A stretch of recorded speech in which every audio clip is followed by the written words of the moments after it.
some voices. Thank you, Dr. Banito, for giving that opportunity. I'd like to hear some voices. Telecom power engineer with 18 years experience. Okay. Procurement. Okay, so we have a procurement and contract manager in the house. I would like to know new current trends in the procurement world. Okay. Better negotiating skills. All right, thank you very much. Now, what we're going to look at, first of all, let us situate procurement management within the overall project management knowledge areas. Okay, someone says he's a chemical engineer and he wants to know the basic concepts of project procurement management. All right, thank you very much. Now, let us situate, I believe we've all done integration management, scope management, time management, cost management, quality management, human resource management, communications management, risk management, and now we're about to do procurement management. And after that, we'll be doing stakeholder management. So that's where procurement management is situated in the overall project management process. Now, what we'll be looking at, we'll do an introduction, and then we'll look at the 4 areas of procurement management or project procurement management, which are plant procurement management, conduct procurement management, control procurement management, and then close procurement. Now, let's take an introduction. Now, procurement management includes the processes necessary to purchase or acquire products, services, or results from outside the project team. Now, the organization can either be the buyer or the seller. Notice the areas where we have put emphasis. The processes necessary to purchase or acquire products, services, or the results needed from outside the project team. Now, it includes the contract management and change control processes required to develop and administer agreements such as contracts, purchase orders, memoranda of agreements, or internal service level agreements. The personnel authorized to procure those goods and services and or services required for the project may be members of the management of the project team, management, or part of the organization's purchasing department, if applicable.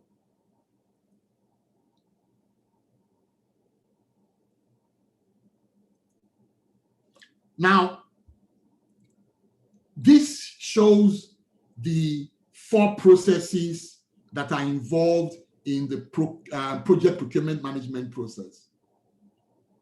The first is planned procurement management, which involves determining what to purchase or acquire and determining when and how to do that.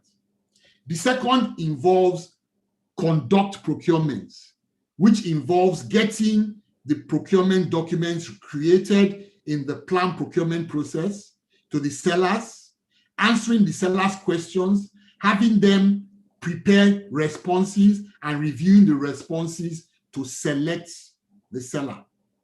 The third process is that of controlling procurement, which involves managing the relation between the buyer and the seller and assuring that the performance of both parties to the procurement meets contractual requirements, while the last is that of closing procurements, which involves which consists of tying up all the loose ends and verifying that all the works and deliverables are accepted, finalizing open claims, and paying withheld retainers for each of the procurements on the project.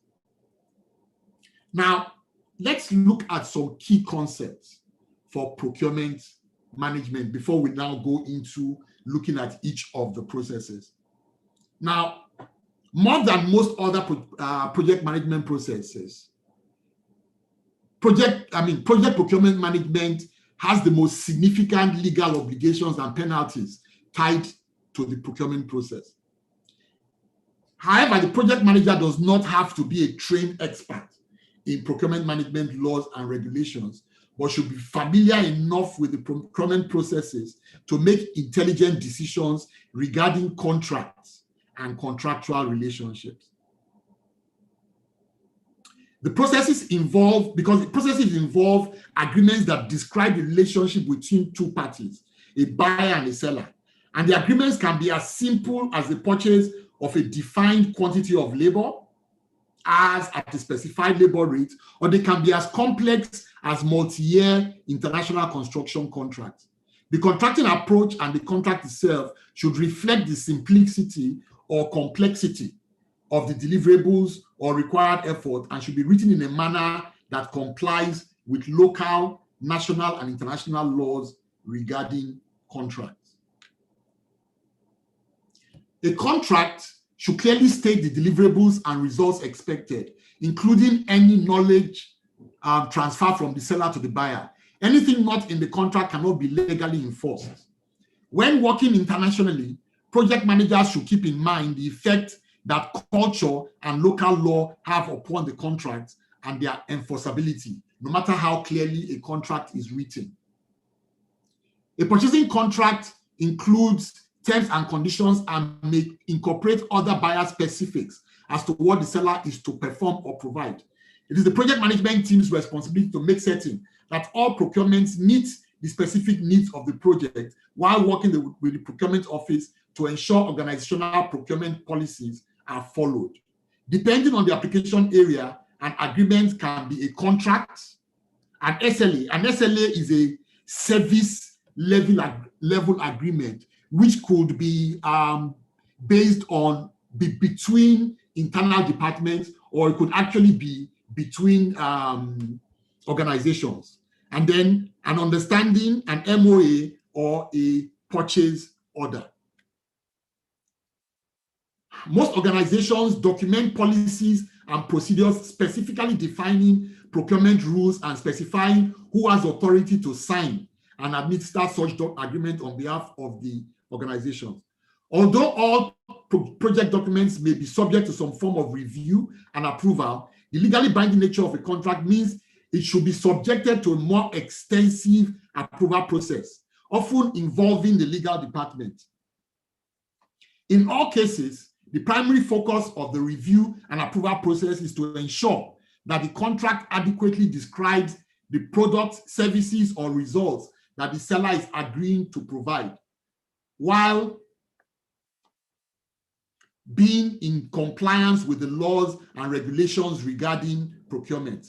These sections are often separate appendices or annexes, allowing standardized legal or contract language to be used. A complex project may involve managing multiple contracts simultaneously or in sequence. In such cases, the buyer or seller, in such cases, each contract life cycle may begin and end during any phase of the project life cycle. The buyer-seller relationship may exist at many levels on any one project and between organizations, internal to and external to the acquiring organization. Now, somebody asked, what's an MOA? An MOA is a memorandum of agreement. It's a memorandum of agreement. Now, what we mostly know is, I'm sure most of us would have heard of an MOU. An MOU is a memorandum of understanding. An MOA is a memorandum of agreement. Now, a memorandum of agreement will be more detailed than a purchase order. A memorandum of agreement will be, as I'm going along, I would take some of the questions I see in the chat room. So a memorandum of agreement will be a lot more detailed than a purchase order. A purchase order will be simple, usually will be simple, and will just state the terms, what is required, and so on. While the memorandum of understanding is a lot more detailed and has a lot more terms. Now, Depending on the application area, the seller may be identified as a contractor, a vendor, a service provider, or a supplier. The buyer may be the owner of the final product, a subcontractor, the acquiring organization, a service requester, or the purchaser. The seller can be viewed during the contract lifecycle first as a bidder, then as the selected source, and then as the contracted supplier or vendor. The winning bidder may manage the work as a project. In such cases, the buyer becomes the customer to subcontractors, suppliers, and service providers, and is therefore a key project stakeholder from the seller's perspective. The seller's project management team may be concerned with all the processes involved in performing the work or providing the services. Terms and conditions of the contract and the procurement statement of work become key inputs to many of the seller's own management processes. The contract can actually contain the inputs, which are major deliverables, key milestones, and cost objectives, or it can limit the project team's options. For example, buyer approval of staffing decisions is often required in IT integration projects. The procurement SOW, which is the statement of work, may have other names, such as technical statement of work. The seller itself may become a buyer of lower tiered products, services, and materials from the subcontractors and suppliers. Now, I'm trying to basically explain the key concepts. If you notice, at the beginning, we talked about buyer and seller. Now, when you are a buyer, from the project management point of view, you are most likely to be a buyer. I mean, from the point of view of this class, we will look at the project management point of view from the point of view of a buyer.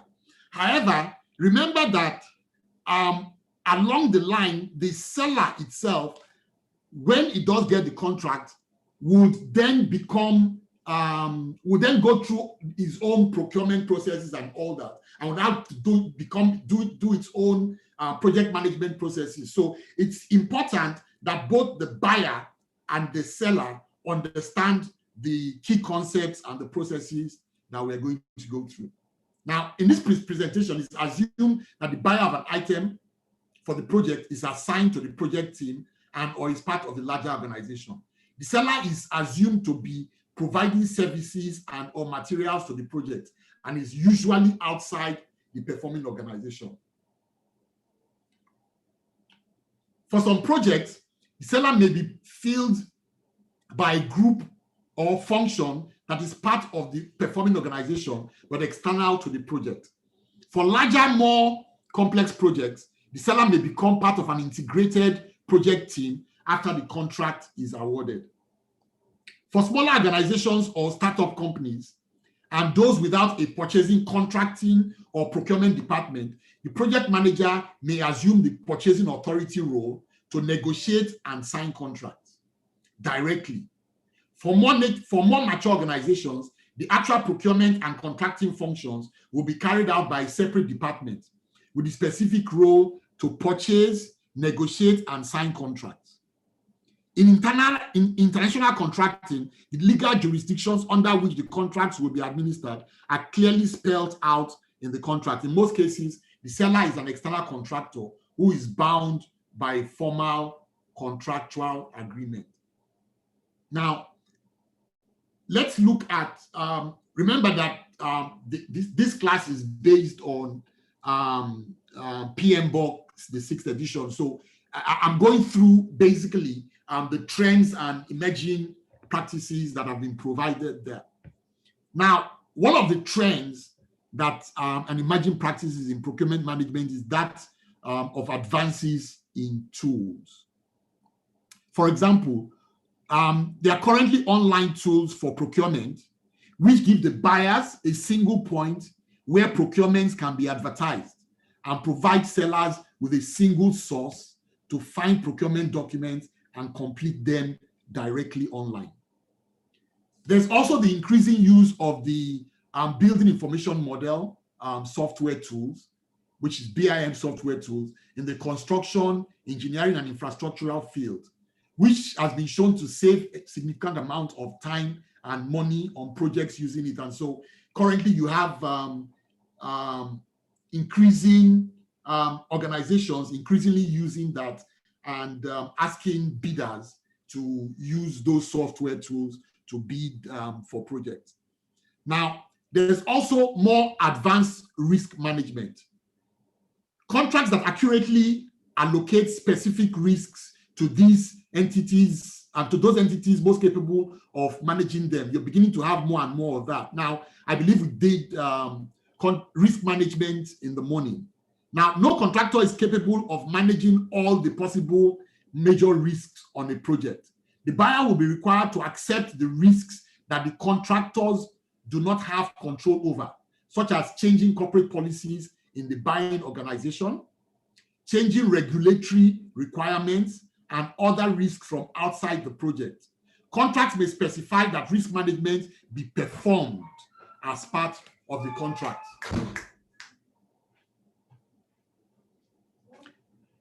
Another trend is that of changing contracting processes. Significant growth in mega projects in the past several years, particularly in the areas of development and engineering projects, have led to changing contracting processes. Multi-billion-dollar projects are now common. A large proportion of these involve international contracts with multiple contractors from many countries and are inherently riskier than projects such as using only local contractors. Increasingly, the contractor works closely with the client in the procurement process to take advantage of discounts through quantity purchases or other special consideration. For those projects, the use of internationally recognized standard contract forms is increasing in order to reduce problems and claims during execution. Another trend is that of logistics and supply chain management.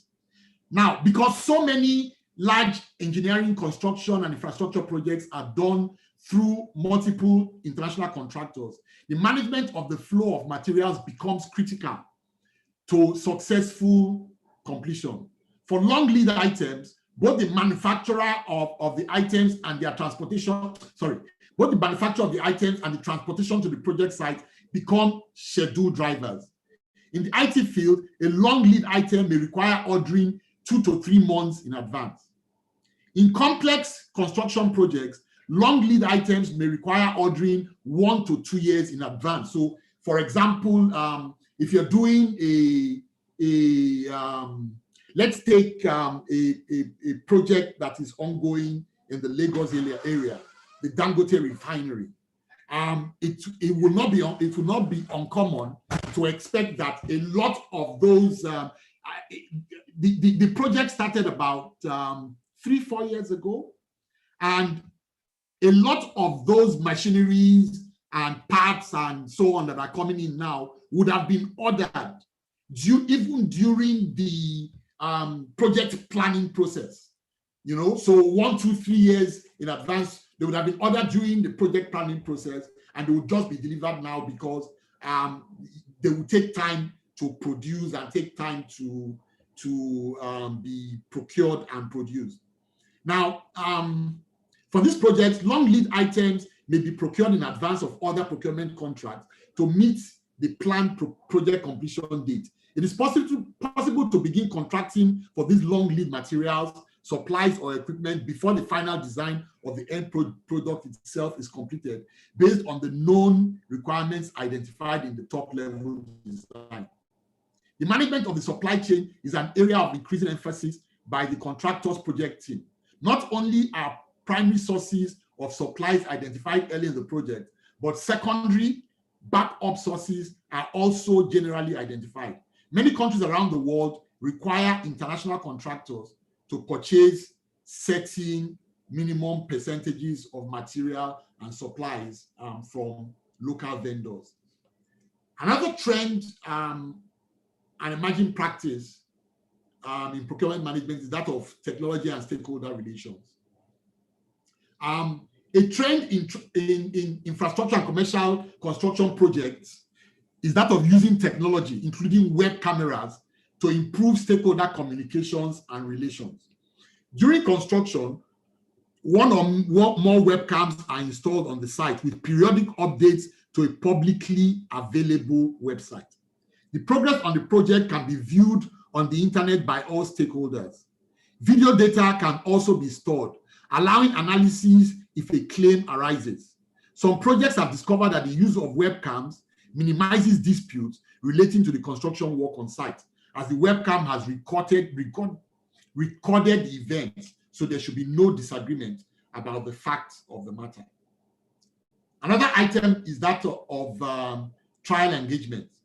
Not every seller is well suited for an organization's environment. Therefore, some project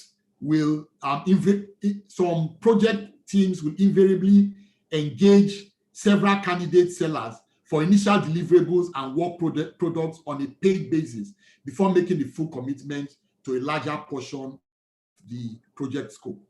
This accelerates momentum by allowing the buyer to evaluate potential partners while simultaneously making progress on project work.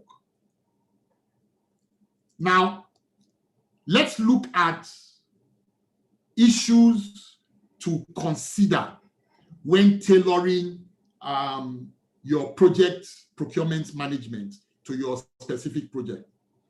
One will be the complexity of the procurement. The questions to ask yourself in that case will be, is there one procurement or are there multiple procurements at different times with different sellers that add to the complexity of the procurement? This will enable you to determine what to do and plan your project. The second will be the physical location. Are the buyers and sellers in the same location or reasonably close, or are they in different time zones, countries, or continents? A third issue to look at will be that of governance and regulatory environment. And the questions to ask here would be, are local laws and regulations regarding procurement activities integrated with the organization's procurement policies? How does this affect contract auditing requirements? Another consideration will be that of availability of contractors. Are there available contractors who are capable of performing the work? Now, let's look at considerations for agile and adaptive environments. We all know that increasingly project management is going agile. So in agile environments, specific sellers may be used to extend the team. This collaborative working relationship can lead to a shared risk procurement model where both the buyer and the seller share in the risk and rewards associated with the project. Larger projects may use an adaptive approach for some deliverables and a more stable approach for other parts. In these cases, a governing agreement such as a master services agreement may be used for the overall engagement, with the adaptive work being placed in an appendix or supplement. This allows changes to occur on the adaptive scope without impacting the overall contract. Now,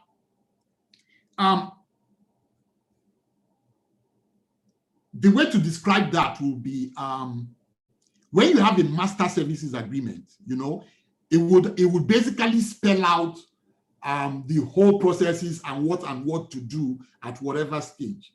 Okay, that allows room. Okay, so that when of course it would have the master service agreement would have given conditions under which changes could be made and what would be needed to be done at those conditions to make those changes. So when those changes are made, they then become appendixes or supplemental to the original master service agreement. Now, I am going to be taking changing slides. I'm going to be changing to another presentation. So let's just take a break while I do that. But this completes the introduction of the project procurement management so far. So while I make those changes, I'd like to take whatever questions may have arisen from this first portion before I go to the next sections that will be talking about the various project processes. One, plan procurement management, conduct procurement management, and conduct procurement, control procurement, and then close procurement. So if there are any questions that have arisen from this introductory part, please, I'd like to take them now first before I move on, while I change my slides. Any questions? Are we okay? Okay, so if there is any question, please let's kindly indicate. You can raise your hand, ask your question.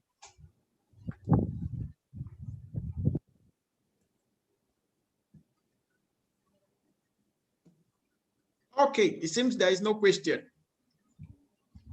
Okay.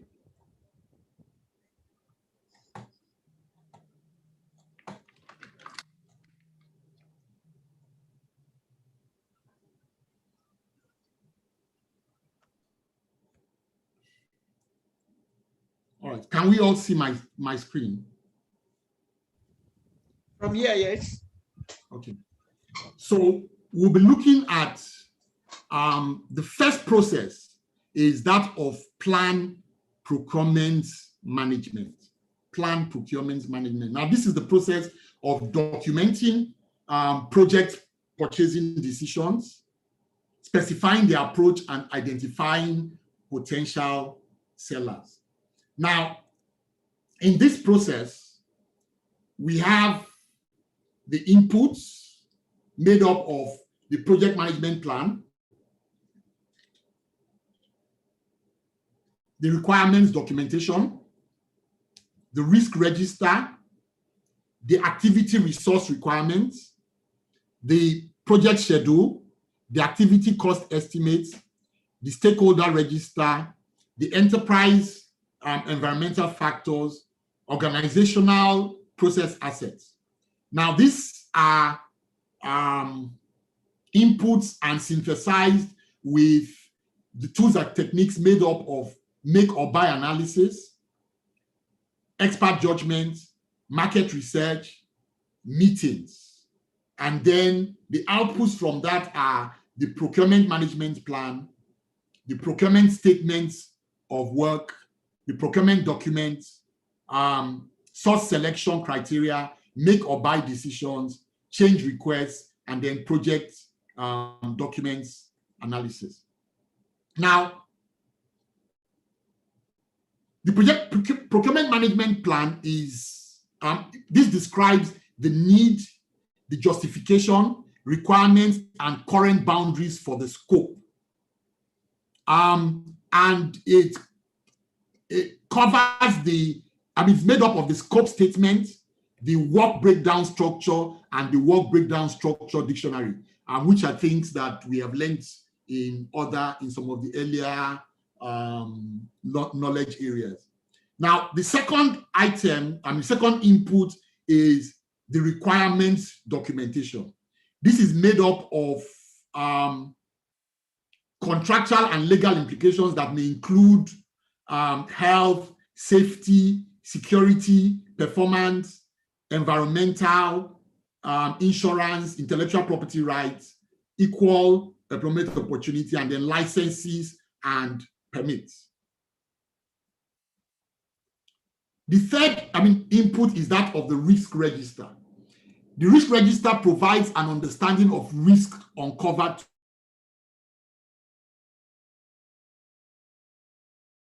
to date. I believe we dealt deeply into that this morning when we took risk management. And then risk analysis of the project should be completed before contracts are signed. Please note that. Now, the fourth input is that of activity resource requirements. This contains the information on specific needs such as people, equipment, or location.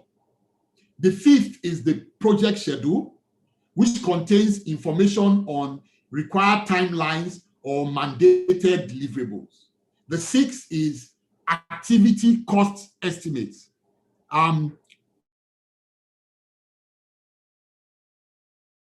Developed by the procuring activity are used to evaluate the reasonableness of the bids or proposals received from potential sellers. And then the stakeholder register provides details on the project participants and their interests on the project. And then another input is enterprise environmental factors. These factors are company culture and existing systems that the project will have to deal with or can use, such as marketplace conditions, products, services, and results that are available in the marketplace, suppliers, including past performance or reputation, typical terms and conditions for product, services, and results or for the specific industry, and then unique local requirements. And then the 9th item is organizational process assets, such as formal procurement policies, procedures, and guidelines. Most organizations have formal procurement policies and buying organizations. So a lot of organizations would have procurement departments and would have detailed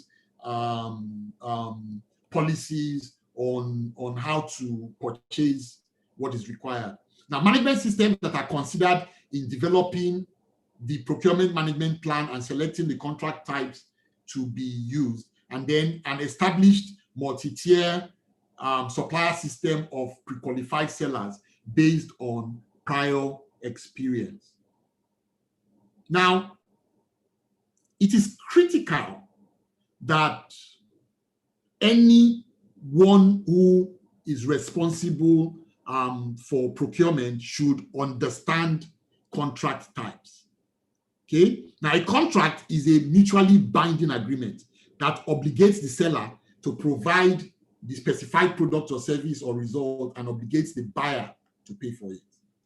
Now, this diagram shows different kinds of contracts. You have the cost reimbursable contracts, which are made up of percentage of costs, fixed fee, award fee, and incentive fee. And then you have the time and material contracts, and then you have the fixed price contracts, which are made up of award fee, economic price adjustment, and incentive fee. Now,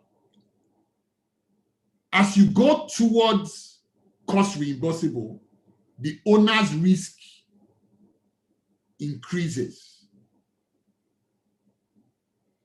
That is, the buyer risks increases. While as you go towards fixed price, the contractor risk increases, or the seller risk increases. Now, I think these were some of the things that were discussed earlier, and I remember that somebody was asking some questions in the morning, and Dr. Benito had to point out the fact that we're going to talk about contracts during this session, and some of these terms were used during that discussion this morning. Now, a cost reimbursable contract is used when the exact scope of work is uncertain, and therefore costs cannot be estimated accurately enough to effectively use a fixed price contract. This type of contract provides for the buyer to pay the seller allowable incurred costs to the extent provided or prescribed in the contract. This type of contract requires the seller to have an accounting system that can track costs by project. Here, the buyer has the most cost risk because the total costs are unknown. For example, research and development or information technology projects in which the scope is unknown are typical examples of cost reimbursable contracts. Now, another example is cost contract. This is a contract in which the seller receives no fee or profit. It is appropriate for work performed by non-profit organizations where contract equal costs, which is not costs. Usually you would have contract equals cost plus profit, but a cost contract is that of where contract is exactly equal to cost.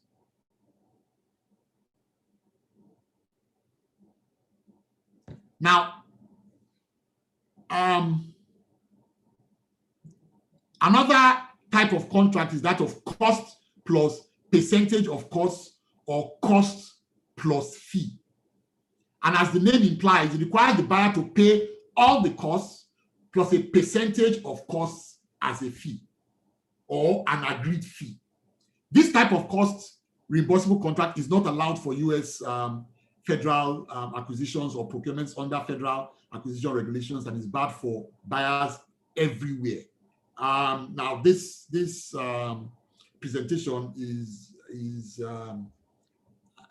adapted based on US law. I'm not too sure exactly what the law says here, but I believe that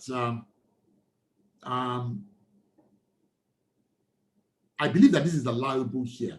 Sellers are not motivated because I think some of us already practice it. Sellers are not motivated to control costs because they will earn a profit on every cost without limit. Contract equals cost plus 10%. So, for example, contract equals cost plus 10% of costs as fee.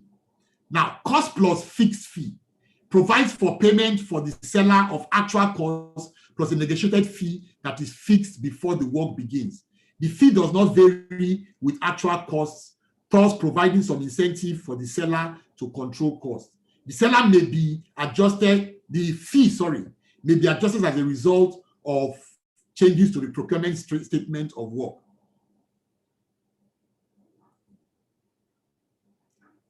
Another example is cost plus award fee. The buyer pays all costs and a base fee plus an award amount, termed a bonus, based on performance. This is similar to the CPIF contract, except the incentive is a potential award rather than a potential award or penalty. The award amount in a CPIF contract is determined in advance and apportioned out depending on performance. This is a type of incentive contract. In some instances, the award given out is judged subjectively. Therefore, procedures must be in place in advance for giving out the award, and a board is established to help make the decision fairly. As with an FPAF contract, the cost to administer an award fee program versus the potential benefits must be weighed in the decision to use this type of contract. Another example is contract equal cost plus $5,000 for every month production exceeds 100,000 units. Maximum award available is $50,000. So that's an example of what he was talking about, this cost plus award fee. Those are examples of cost plus award fee. Now, another example is cost plus incentive fee. This provides for the seller to be paid for actual costs plus a fee that will be adjusted based on whether the specific performance objectives stated in the contract are met. In this type of contract, an original estimate of the total cost is made, and that is called the target cost, and a fee for the work is determined. That is called the target fee. Then the seller then gets a percentage of the savings if the actual costs are less than the target cost, or shares the cost overrun with the seller. And that shows the calculation. Contract equals cost estimated plus the target fee. Now, the fixed price contract is one where this is used for acquiring goods or services with well-defined specifications or requirements, and when there's enough competition to determine a fair and reasonable fixed price before the work begins. This is the most common type of contract. Now, if the costs are more than the agreed upon amount, the seller must bear the additional cost. Therefore, the buyer has the least cost risk. In this type of contracts, provided the buyer has a completely defined scope, it could be said that the seller is most concerned procurement statement of work in this type of contract. Sellers in some industries may not have the detailed accounting records of past project activities required to accurately estimate future projects. Buyers may not have the expertise to prepare a complete procurement statement of work. Those are the drawbacks to the seller and to the buyers. And in this example, the contract is equal to whatever amount has been agreed on. Now, a fixed price award fee. The buyer pays a fixed price, which includes a fee plus an award amount, which is a bonus based on performance. This is very similar to the EPIF contract, except the total possible award amount is determined in advance and apportioned out based on performance. In many instances, the award paid is judged subjectively. Therefore, procedures must be in place in advance for giving out the award, and a board must be established to help make the decision fairly. The cost to administer the award fee program versus the potential benefits must be weighed in the decision to use this type of contract. Now, that shows the example. So, for example, for every month, the contract is equal $110 million, for example. And for every month, performance exceeds the planned level by more than 15%, an additional $5,000 is awarded to the seller with maximum award of $70,000. So that is a fixed price award fee contract. Another example is fixed price economic price adjustment. I think Dr. Banito mentioned that in the morning. If there are questions about future economic conditions for contracts that exist for a multi-year period, a buyer might choose a fixed price contract with economic price adjustment. Future costs of supplies and equipment that the seller might be required to provide under contract might not be predictable. So it's similar type of contract is called fixed price with prospective price redetermination. An example of this, it was mentioned earlier that I'm involved with, I'm chairman of Exusia, a captive power producer and distributor in the Ota area for industries. Now, the contract we have, the PPAs we signed with the buyers of electricity provide that there's a particular input that we really cannot determine the cost, and that is that of gas supply, the cost of gas supply.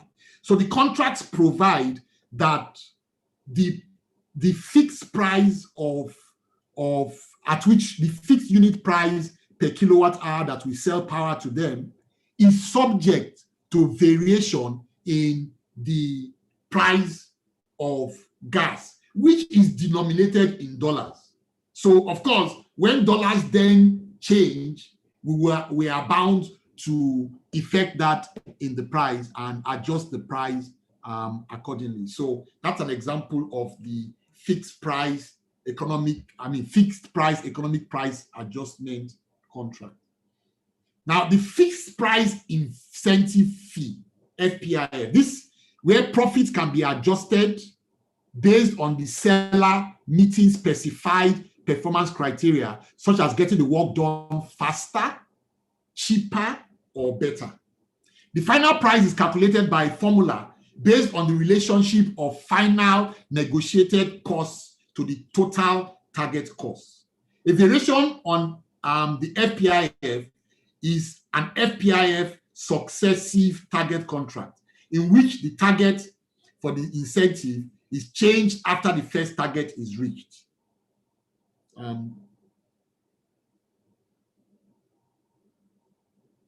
Now, another example is time and material or unit price. The buyer pays on a per hour or a per item basis. It is frequently used for the service efforts in which the level of effort cannot be defined at the time the contract is awarded. It has elements of a fixed price contract and a cost reimbursable contract. The seller's profit is built into the rate, so they have no incentive to get the work done quickly or efficiently. For these reasons, this type of contract is best used for work valued at small dollar amounts and lasting for a short period amount of time. To make sure the costs do not become higher than budgeted, the buyer may put a not to exceed clause in the contract and thus limit the total cost they are required to pay. The buyer has a medium amount of cost risk compared with cost reimbursable and fixed price contracts. Now, another example is a purchase order. This is the simplest type of fixed price contract. This type of contract is normally unilateral, which is signed by one party, instead of bilateral, which is signed by both parties. It is usually used for simple commodity procurements. Purchase orders become contracts when they are accepted by performance. For example, the equipment is shipped by the seller. For in the case of a unilateral purchase order.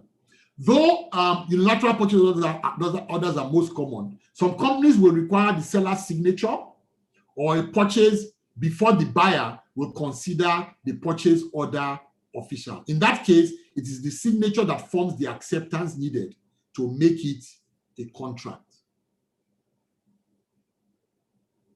Now, this diagram shows the relationships between the various type of contracts. And in looking at it, remember that we are thinking from the buyer's point of view. And so the costs plus contract, as can be seen, is the best to a buyer and graduates towards the fixed price contract, which is more risky to from the seller's point of view. Now, these slides, I'll skip them, just show various terms that we can get. We'll provide the slides so we can use them, just show terms that we need to learn. Now, let's look at the tools and techniques. Tools and techniques for planning procurement. And the first is the make or buy analysis. Someone had asked that question, what is make or buy analysis, in the chat, and this is the answer. When a decision is made to complete a project, the company also makes a decision about doing the work themselves or outsourcing some or all of the work. The cost involved in managing the procurement should be considered. The direct cost of the product should be considered. The cost savings of purchasing a product or service may be outweighed by the cost of managing the procurement. One of the main reasons to buy is to decrease the risk to the project's constraints. It is better to make if, one, you have an idle plant or workforce, two, you want to retain control, three, the work involves proprietary information or procedures. If none of those conditions are positive, it may be better to purchase. Now, in this case, we are looking, that make or buy analysis is from the point of view of the buyer. Now, if the buyer has an idle plant or workforce, that is a project, the project team now, for example, or okay, let's take it as the buyer, the buyer or the project team.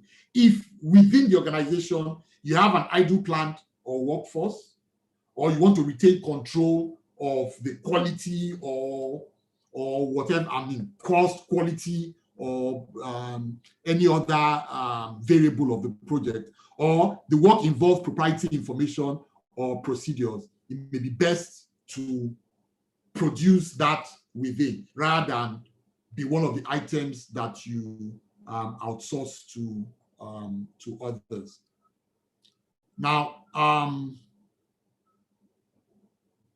the break-even analysis is important to the make versus buy decision or the lease versus rent decision.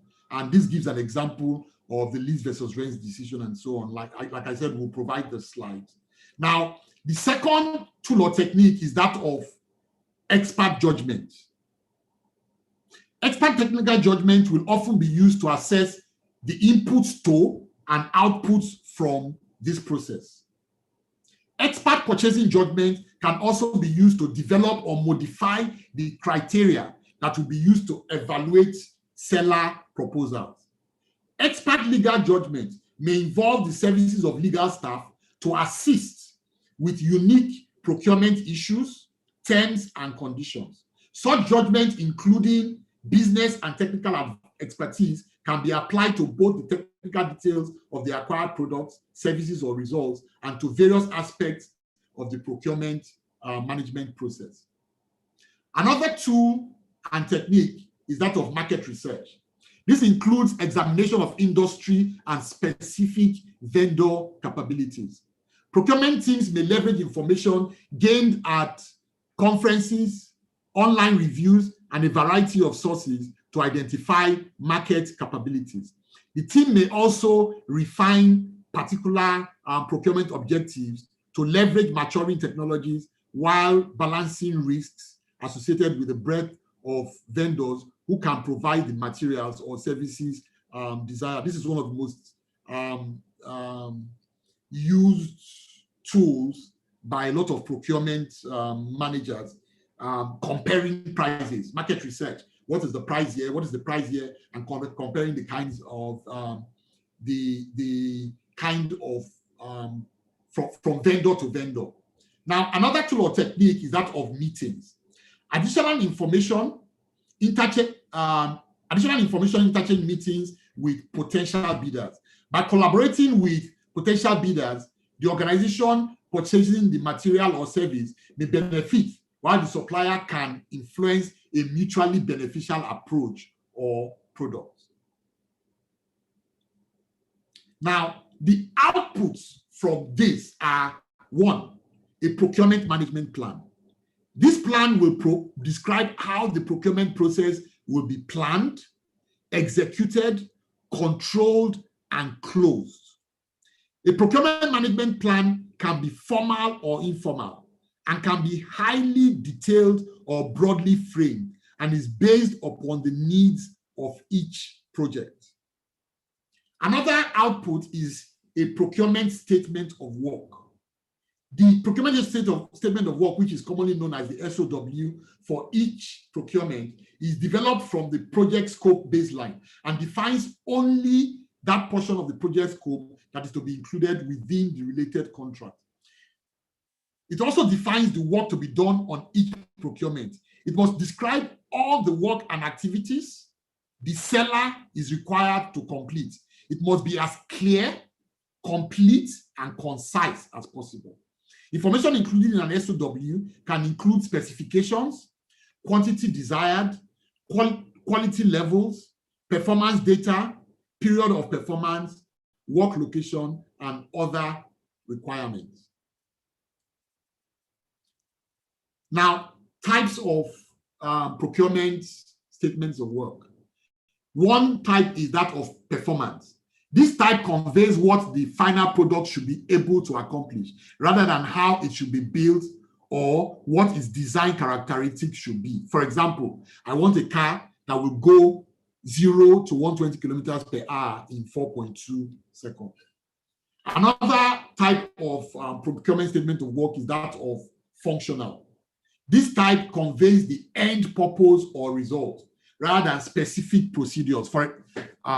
It is to be used in the performance of the work and may also include a statement of the minimum essential characteristics of the product. For example, I want a car with 23 cup holders.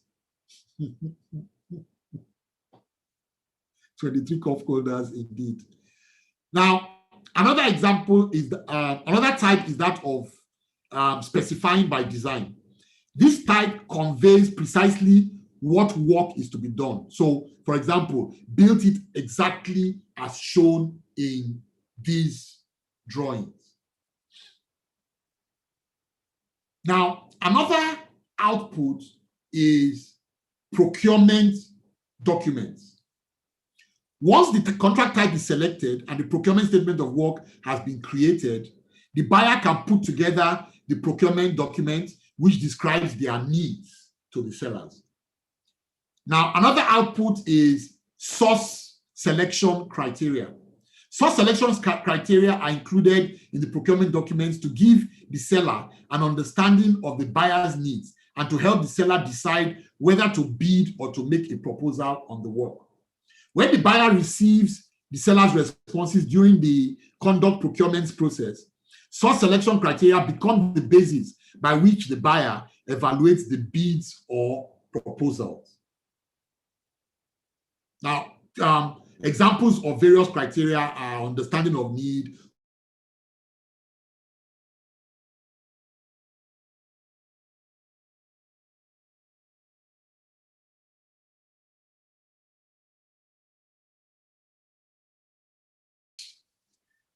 regarding what project products, services, or results will be acquired from outside the project organization or will be performed internally by the project team. This may also include decisions to require insurance policies or performance bond contracts to address some of the identified risks. The make or buy decision document can be as simple as a list that includes a short justification for the decisions. These decisions can be altered as subsequent procurement activities indicate a requirement for a different approach. A sixth output is change requests. Change requests are processed for review and disposition through the perform integrated change control process.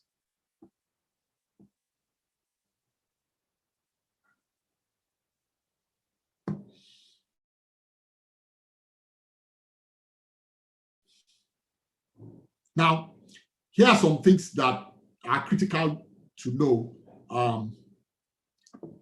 What are the different types of procurement documents? Now, one is request for proposal, sometimes called request for tender.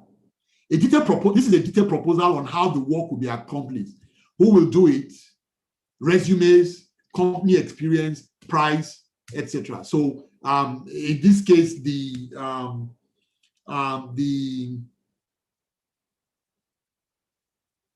then the second is invitation for bid, IFB, or request for bid. It usually just requests a total price to do all the work. The third will be request for quotation, which is a price quote per item, hour, meter, or other units of measure.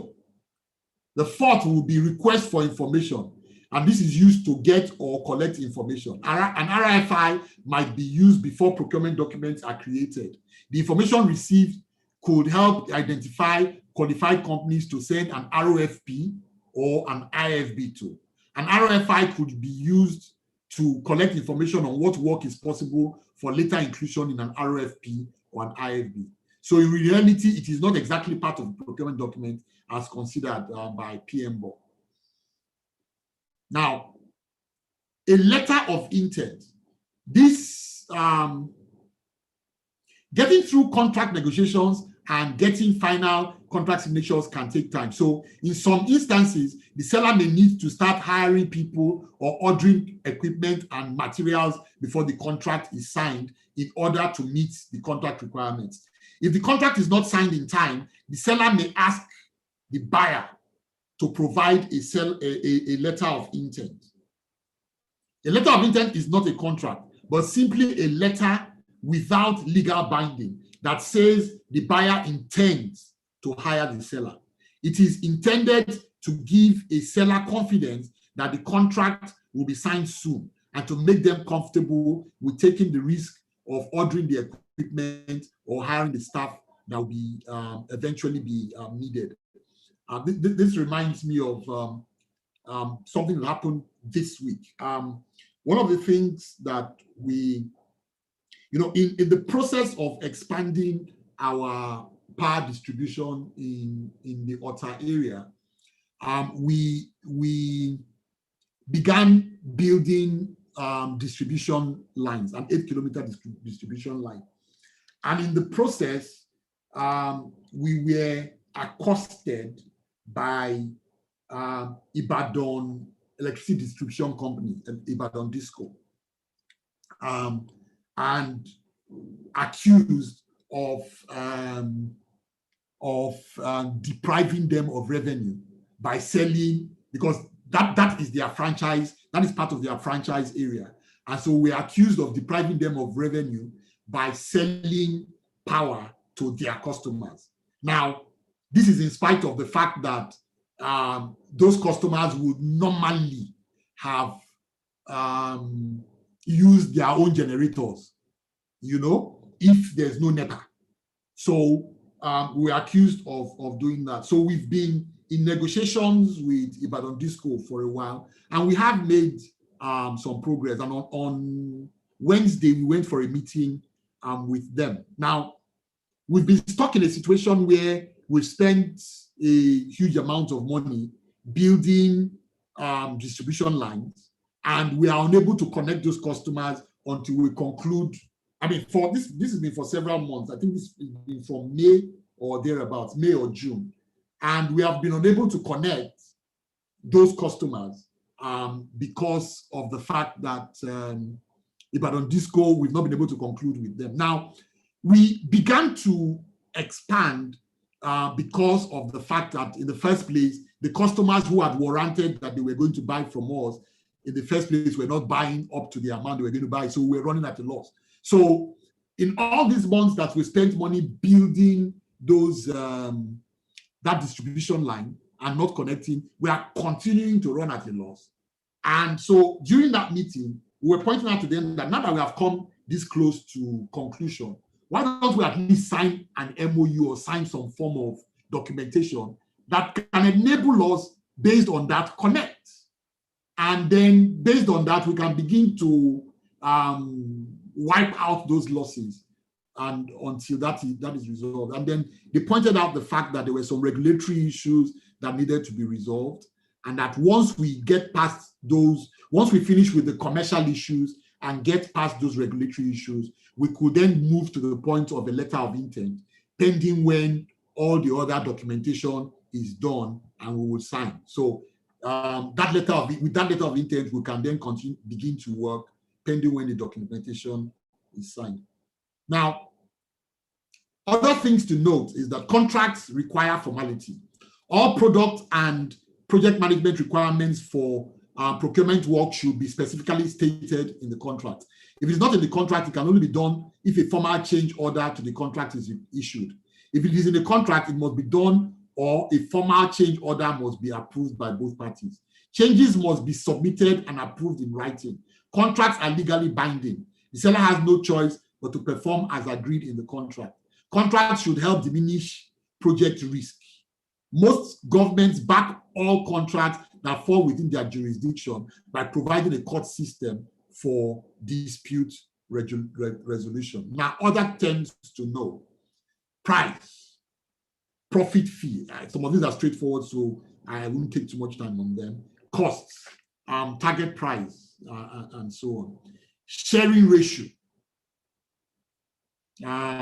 ceiling price, point of total assumption. This only applies to a fixed price incentive fee contract and refers to the amount above which the seller bears all the loss of a cost overrun. Costs that go above the PTA are assumed to be due to mismanagement. Sellers will sometimes monitor their actual costs against the PTA to make sure they are still receiving a profit for completing the project. That's the formula there. I believe we all know sharing ratio. So now let's look at the second process, which is that of conduct procurement. And this is the process of obtaining seller responses, selecting a seller, and awarding a contract. Here, the inputs are the project management and the procurement management plan. Okay, just a minute.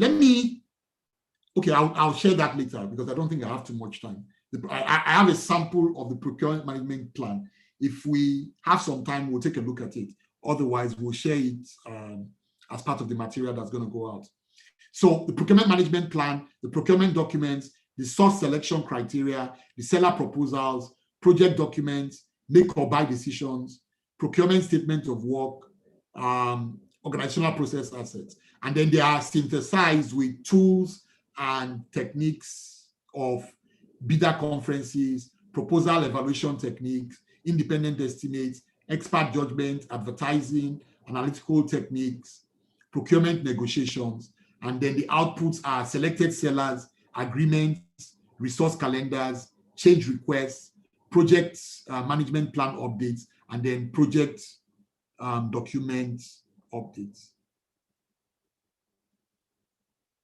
Now, I will skip some of them because we already talked about procurement management plan. We've talked about the procurement documents. These provide an audit trail for contracts and other agreements. We've talked a bit about the source selection criteria. This can include information on the supplier's required capabilities, capacity, delivery dates, product cost, life cycle cost, technical expertise, and the approach to the contract. Then the seller proposals. This is the seller's response to the procurement documents. A proposal is usually the response to an RFP. A price quote is usually the response to an RFQ, and a bid is usually the response for an IFB. The proposal or price quote or bid represents an official offer from the seller. Now, the project documents are the risk register and the risk-related contract decisions. And then we've talked earlier about make or buy decisions.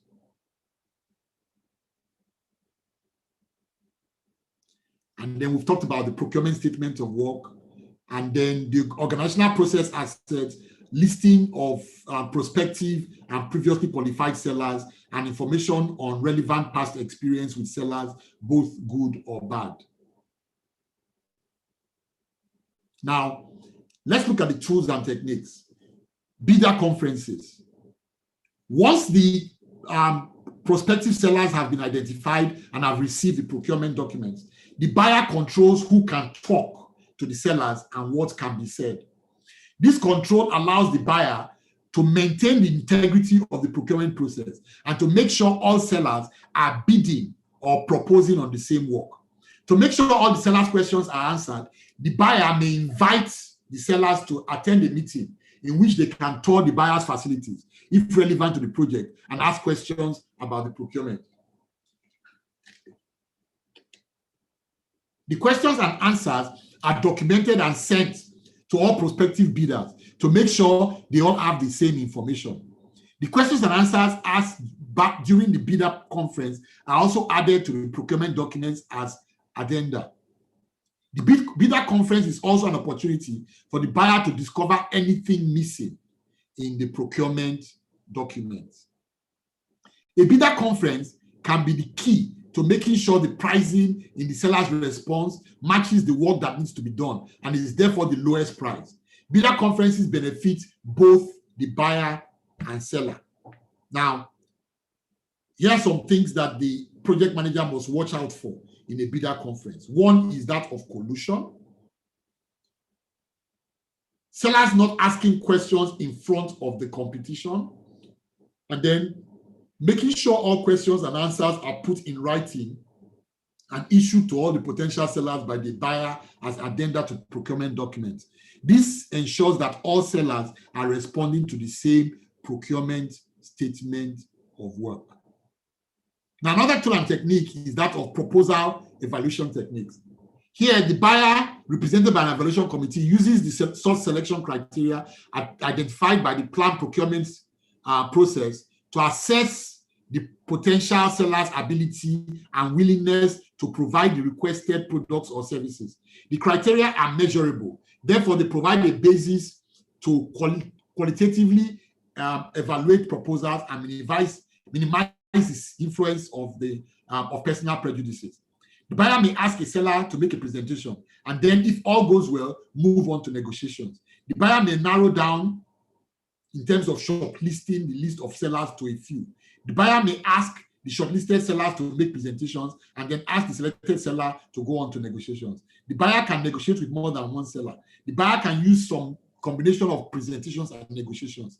The choice of methods depends on the importance of the procurement, the number of interested sellers, and the type of work to be performed. The seller's proposals are usually reviewed, compared, or selected by the evaluation committee using one or a combination of the following formal structured processes. One is weighting system. This allows the buyer's evaluation committee to select a seller by weighting the source selection criteria according to the evaluation criteria. You can then compare sellers to choose the one who best meets your criteria. That's an example of weighting criteria. Here, the criteria are number of years, which is giving 5% weighting, understanding of need, 25%, price or life cycle cost, 10%, technical ability, 25%, ability to complete the work on time, 20%, and then project management ability, 15%. And then they are now scored based on that, scored in different areas, and then the weights are then attributed to them to get a final score. The second method is the screening system. The screening system eliminates sellers who do not meet the minimum requirements of the source selection criteria. A third method will be past performance history. The buyer may consider their past performance with the prospective sellers in determining which seller to award the procurement to. And then presentation. So the sellers will be asked to make presentations of their proposals to the buyer, so the buyer can select the most appropriate seller. This is often a formal meeting of the buyers and sellers teams. It provides the seller with an opportunity to present their proposals, and to their proposal, their team, and approach to completing the work. Another tool is that of independent estimates. For many procurement items, the procuring organization may elect to either prepare its own independent estimate or have an estimate of costs prepared by an outside professional estimator or serve as a benchmark on proposed responses. Significant differences in cost estimates can be an indication that the procurement statement of work was deficient, ambiguous, and or that the prospective sellers either misunderstood or failed to respond fully to the procurement statement of work. The fourth tool or technique is that of expert judgment. Expert judgment may be used in evaluating seller proposals. The evaluation of proposals may be accomplished by a multidisciplinary review team with expertise in each of the areas covered by the procurement documents and proposed contract. This can include expertise from functional disciplines such as contracting, legal, finance, accounting, engineering, design, research, development, sales, and manufacturing. To attract sellers, an advertisement may be placed in newspapers. We're looking at the fifth technique now, which is advertising. In newspapers, magazines, or the internet, or in other types of media. Now, note that the US government is required to advertise most of these procurements. I think in Nigeria, I think there's most governments have, media, gazettes, or certain media where they advertise their procurement for people. So people familiar with government contracts or who do government contracts know that and use that. And then most companies also, especially multinational companies, use advertising as a means of getting prospective bidders. Now, a sixth technique is that of analytical techniques. Analytical techniques can keep organizations or can help organizations identify the readiness of a vendor to provide the desired end state, determining the cost expected to support budgeting and avoid cost overruns due to changes. By examining past performance information, teams may identify areas that may have more risk and that need to be monitored closely to ensure success of the project.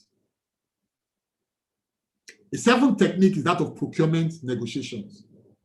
Negotiation is a strategy of conferring with parties of shared or opposite interests with a view to compromise or reach an agreement. The objects of negotiation are to, 1, obtain a fair and reasonable price. 2, develop a good relationship with the seller. Now, the main items to negotiate are scope, schedule, and price. Others are responsibilities, authority, applicable law, depending on the jurisdiction you are working, the state, the country, or the region, project management processes to be used, and then payment schedule. Now, the outputs of the conduct procurement process are you get the selected sellers. The sellers are selected, the sellers selected are those sellers who have been judged to be in a competitive range based upon the outcome of the proposal or bid evaluation, and who have negotiated a draft contract that will become the actual contract when an award is made. Final approval of all complex, high-value, high-risk procurements will generally require organizational senior management approval prior to award. The second output is that of agreement. A procurement agreement includes terms and conditions and may incorporate other items that the buyer specifies regarding what the seller is to perform or provide. An agreement can also be called an understanding, a contract, a subcontract, or a purchase order.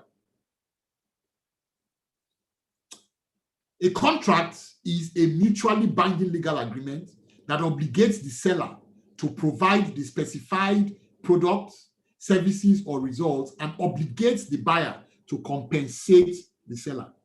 It's a legal relationship subject to remedy in the courts. Now, the main components in a contract agreement will vary, but sometimes include the following: the statement of work or deliverables, the schedule baseline, performance reporting, period of performance, roles and responsibilities, seller's place of performance, pricing, payment terms, place of delivery, inspection and acceptance criteria, and so on and so forth. I'm trying to, because I can see that time is fast spent and we still have a long way to go, so I would summarize as much as possible. Now, the terms of conditions in a contract would usually include whether there's an acceptance, whether there's an agent, arbitration, assignment, authority, payment and performance bonds, and so on and so forth. Again, the slides will be made available so you can take a closer look at them. Now, what are the items you need to have in a legal contract that you must have? They are an offer, an acceptance, the consideration, which should be something of value, not necessarily money, the legal capacity, there should be separate legal parties and there should be competent parties. Should not be, if, for example, a party to an agreement signs an agreement. Now, we all know that company law, the company law is guided by, a company is guided by its memorandum and articles of association. So if, for example, a company who by its memorandum and articles of association is not authorized to do a particular thing and then does that thing and signs a contract pertaining to that thing, that can be contested. That in itself will be illegal. So it will not be a competent party to that agreement. Then legal purpose. You cannot have a contract for the sale of illegal goods or services. And then a contract offer or acceptance may be verbal or written, though written is preferred. Now, another output is that of resource calendars. The quantity and quality of contracted resources and those dates on which each specific resource can be active or idle are documented. A fourth output is change requests. Change requests to the project management plan its subsidiary plans, and other components are processed for review and disposition through the Perform Integrated Change Control process. A fifth output would be project management plan update. So updates to the cost baseline, updates to the scope baseline, update to the schedule baseline, and update to the project management plan itself. And then project document updates. So updates to requirements documentation, requirements traceability documentation, and then the risk register. Now, the next item, the third process, is that of control procurement. This is the process of managing procurement relationships, monitoring contract performance, and making changes and corrections as needed. Here, the inputs are project management plan, procurement documents, agreements, approved change requests, work performance reports, and then work performance data. And the tools and techniques are contract change control system, procurement performance reviews, inspections and audits, performance reporting, payment systems, claims administration, records management system. And then the outputs are work performance information, change requests, project management plan updates, project documents updates, organizational process assets updates. Now, we've looked at in detail at project management plan. I think we've looked in detail also at procurement documents, and then the agreements, which are understanding between parties, including understanding of the duties of each party. These are the first three inputs. And then the approved change request. This can include modifications to the terms and conditions of the contract, including the procurement statement of work, pricing, and description of the products, services, or results to be provided. All changes are formally documented in writing and approved before being implemented.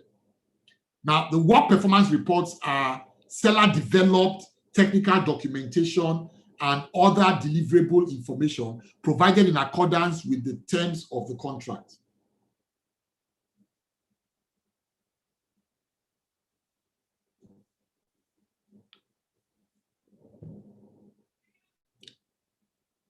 Seller-developed technical documentation and other deliverable information provided in accordance with the terms of the contract, and seller performance reports. The seller's performance reports indicate which deliverables have been completed and which have not. Now, work performance data include the extent to which quality standards are being satisfied, what costs have been incurred or committed, and which seller invoices have been paid, and then are all collected as part of project execution.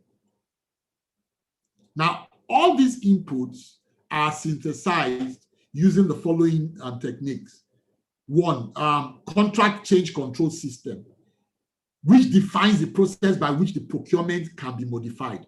It includes the paperwork, tracking systems, dispute resolution procedures, and approval levels necessary for authorizing changes. These procedures must be followed, and all changes should be made formally. The contract change control system is integrated with the integrated change control system. Now, the second technique is that of procurement performance reviews. The procurement performance review is a structured review of the seller's progress to deliver project scope and quality within cost and on schedule as compared to the contract. It can include a review of seller prepared documentation and buyer inspections, as well as quality audits conducted during seller's execution of the work. The objective of the performance review is to identify performance successes or failures, progress with respect to the procurement statement of work, and contract non-compliance, which allow the buyer to quantify the seller's demonstrated ability or inability to perform work.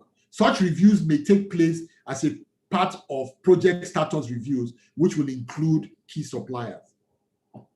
Another tool and technique is that of inspections and audits. They may be required by they will be required by the buyer and supported by the seller as specified in the procurement contract, and can be conducted during the execution of the project to verify compliance in the seller's work processes or deliverables. If authorized by contract, some inspection and audit teams can include the buyer procurement personnel. Another technique is that of performance reporting. This provides management with information about how effectively the seller is achieving the contractual objectives.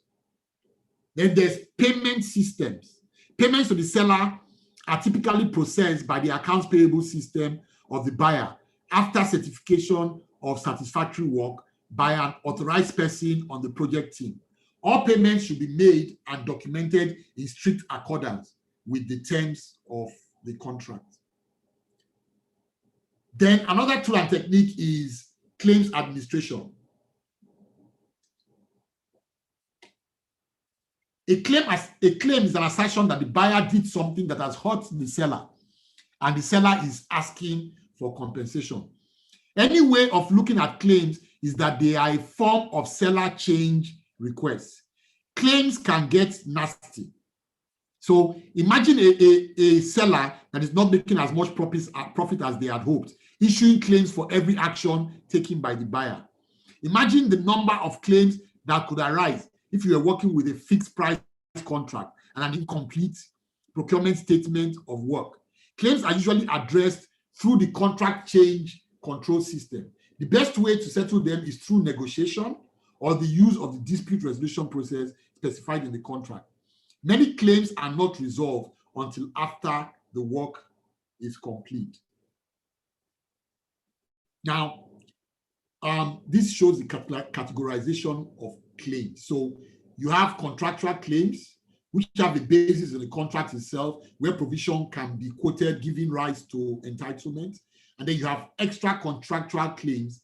These have no basis in the contract, but entitlement stems from the governing law. And then you have ex gratia claims, which are those where the contractor is seeking something more tangible than sympathy, and which will require the buyer to consider it, in quotes, out of kindness.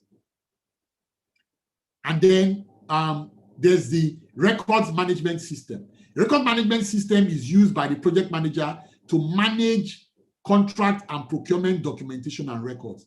It consists of a specific set of processes, related for control functions, and automation tools that are consolidated and combined as part of the project management information system.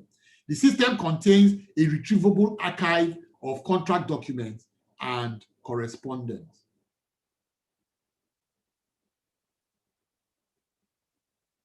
Now, this gives a more detailed evaluation of claims. Like I said, we'll give the slides so you can look at that in more detail. Now, the outputs of this whole process. So the inputs are synthesized with the tools and techniques, and the outputs are the work performance information. This provides a basis for identification of current or potential problems to support later claims or new procurements. By reporting on the performance of a vendor, the organization increases knowledge of the performance of the procurement, which supports improved forecasting, risk management, and decision-making. Performance reports also assist in the event that there is a dispute with the vendor. Work performance information includes reporting compliance of contracts, which provides procuring organizations a mechanism to track specific deliverables expected and received from vendors. Contract compliance reports support improved communications with vendors so that potential issues are addressed promptly to the satisfaction of all parties. The second output is change requests. Change requests for the project management plan, its subsidiary plans, and other components, such as the cost baseline, project schedule, and procurement management plan, may result from the administer procurement process or conduct procurement process. No, control procurement process. Now, requested unresolved changes can include direction provided by the buyer or actions taken by the seller that the other party considers a constructive change to the contract. Since any of these constructive changes may be disputed by one party and can lead to a claim against the other party, such changes are uniquely identified and documented by project correspondents. A third item will be project management plan updates. Project management plan, updates to the procurement management plan and updates to the baseline schedule.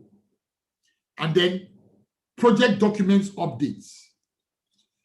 Documents that may be updated include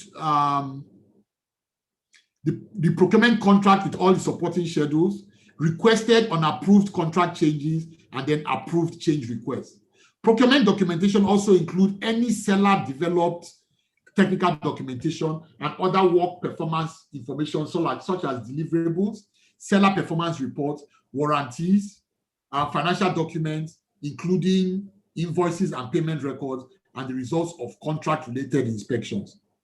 And then another output is organizational process assets updates, correspondences, payment schedules and requests, and then seller performance evaluation documentation. Hello, sir. Please, we are to round up by 3 p.m. Okay, I'll just run through this. Now, the last stage is last process is that of closing the procurement. This is the process of completing each project procurement. And the inputs are the project plan, management plan, the procurement documents, and they are synthesized with procurement audits, procurement negotiations, and records management system. And the outputs are closed procurements and then organizational process asset updates. Procurements are closed when the contract is completed and when the contract is terminated, or when the contract is terminated before the work is completed. The inputs, we have looked at them before: project management plan, and then the procurement documents. And then procurement audits are a structured review of the procurement process, originating from the planned procurement process through administer procurement. The objective of a procurement audit is to identify successes and failures that warrant recognition in the preparation or administration of other procurement contracts on the project or on other projects within the performing organization. The second tool and technique is procurement negotiations. In all procurement relationships, the final equitable settlement of all outstanding issues, claims, and disputes by negotiation is a primary goal. Whenever settlement can be achieved through direct negotiation, some form of alternative dispute resolution, including mediation or arbitration, may be explored. When all else fails, litigation is the least desirable option. The objectives of negotiation are to obtain a reasonable price or develop a good relationship with the seller. And main items to negotiate are scope, schedule, and price.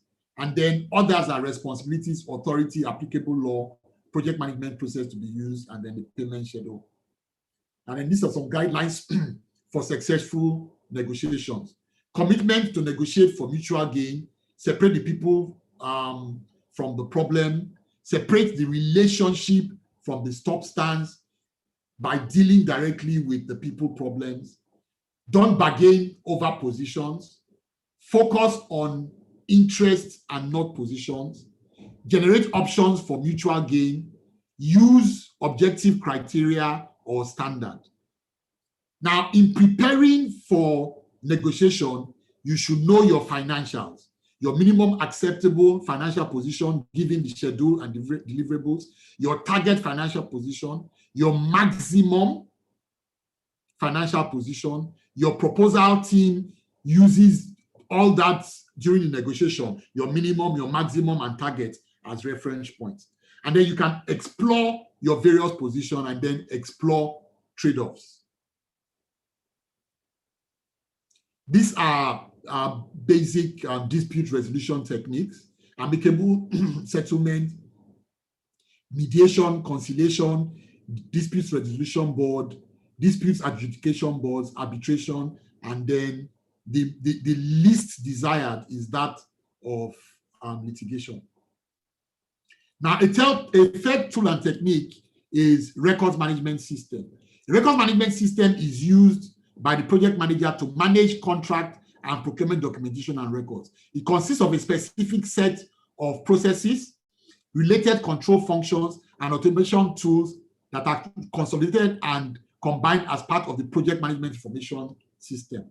The system contains a retrievable archive of contract documents and correspondence. The outputs of this process are closed procurement.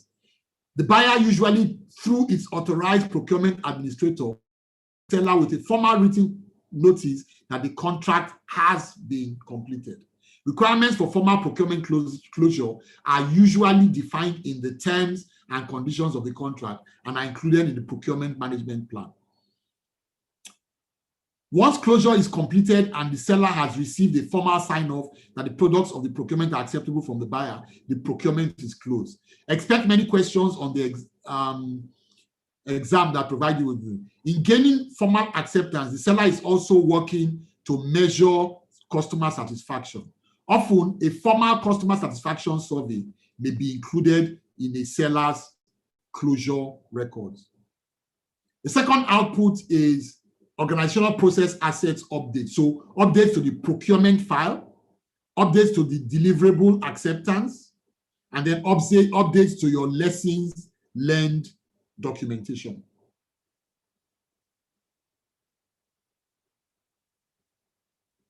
So, well, let's just, I had mentioned that I have an example of the procurement plan, management plan. So this is a procurement management plan template, which we will share.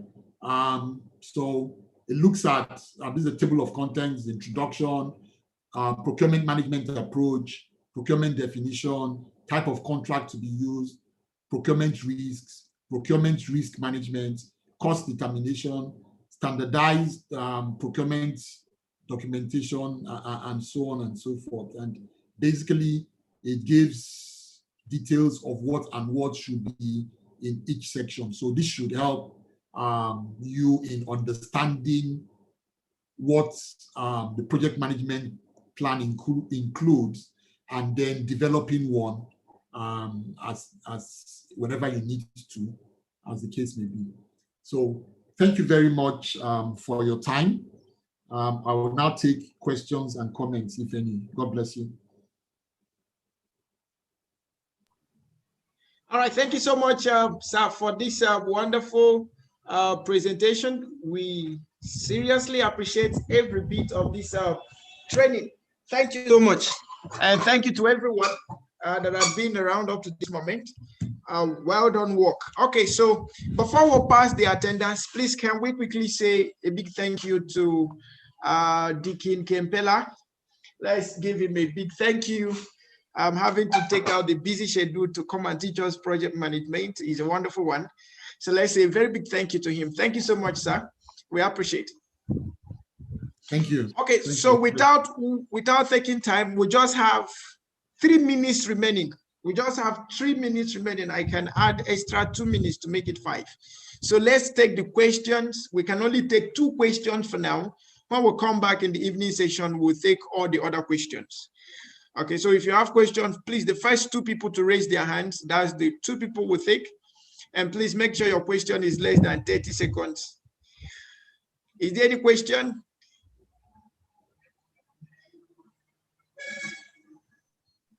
We are waiting for questions, please. If there are questions, you can kindly raise your hand and we'll take the question, and then we'll be on our way.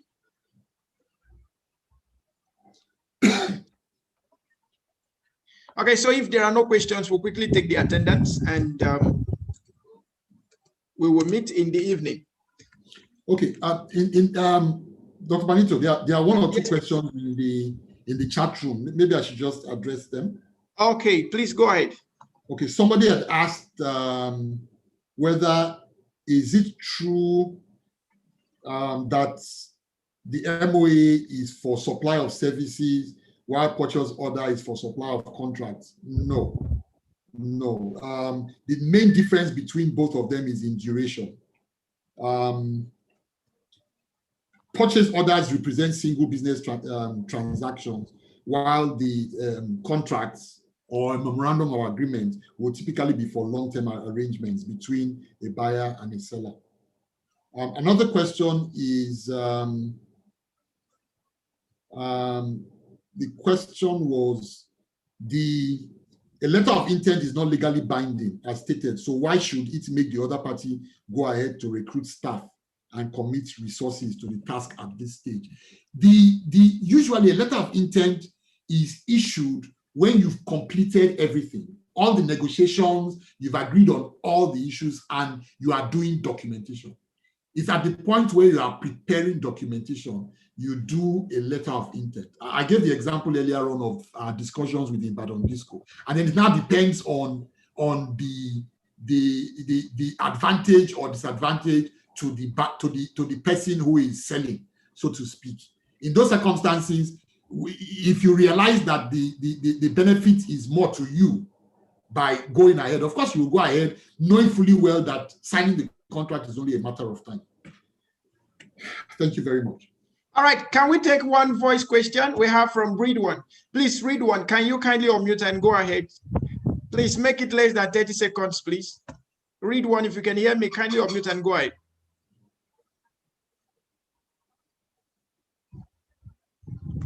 Read1, can you hear me? Good afternoon. Yes, please go ahead.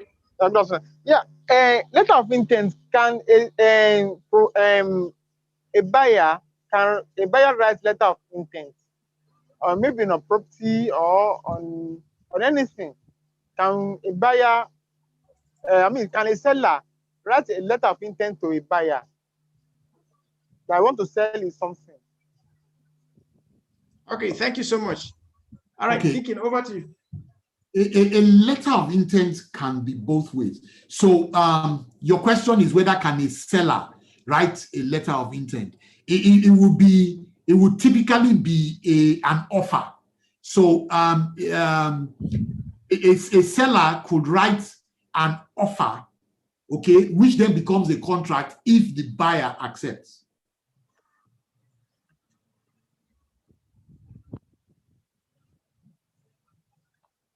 Does that answer your question? Okay, Read1. Please, if that answers your questions, please put that in the chat room.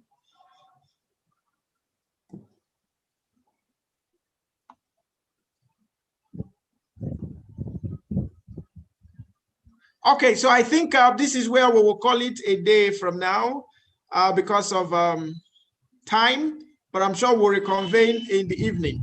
And if we'll have Deacon Pela then, I'm sure he will be ready to answer most of the questions that are coming on. Please, if you have any issue with signing the attendance, make sure you copy the attendance link and paste it where you will retry it later. I'll repeat again, please, if you have issue with the attendance link, kindly copy it and paste it where you can try it again later. All right. Okay, so thank you so much. Thank you so much, Deacon Pela, for this wonderful lecture this afternoon. We hope you will be around in the evening. You'll peep around in case there's any question regarding this area. Maybe you could lend a hand also. I'll be here. All right, sir. Thank you so much. All right, please, is there any person here that has not followed us on LinkedIn? Please, if you've not followed us on LinkedIn, can I see your 1-1 in the chat room? You've not followed us on LinkedIn. Can I see your 1-1 in the chat room? Please, we are recommending that you follow us on LinkedIn for easy visibility, okay, of what you're doing with us, okay? So kindly use the link I'm going to paste now to ensure that you follow us on LinkedIn. It's very, very important. LinkedIn.com/company/IIPM International. IIPM International. All right, so kindly click on the link and then ensure to follow us on LinkedIn. All the video classes are also available on LinkedIn. You can view on LinkedIn, you can view on YouTube, you can view on other social media that we are connected to. All right. Okay, so we will see again by, sorry, let me get the timetable. Let me be sure when we are meeting again. 10th. Okay, so we are meeting by 6 p.m. and by 6 p.m. we'll be dealing with stakeholder management, project stakeholder management, project stakeholder management, project stakeholder management. And we are recommending everyone to please go and download the project management software that is in your manual. So please, for those of us that already paid, please kindly download. For those of us that have not paid and you have the software or you can get access to the software, please do so. Microsoft Project 2000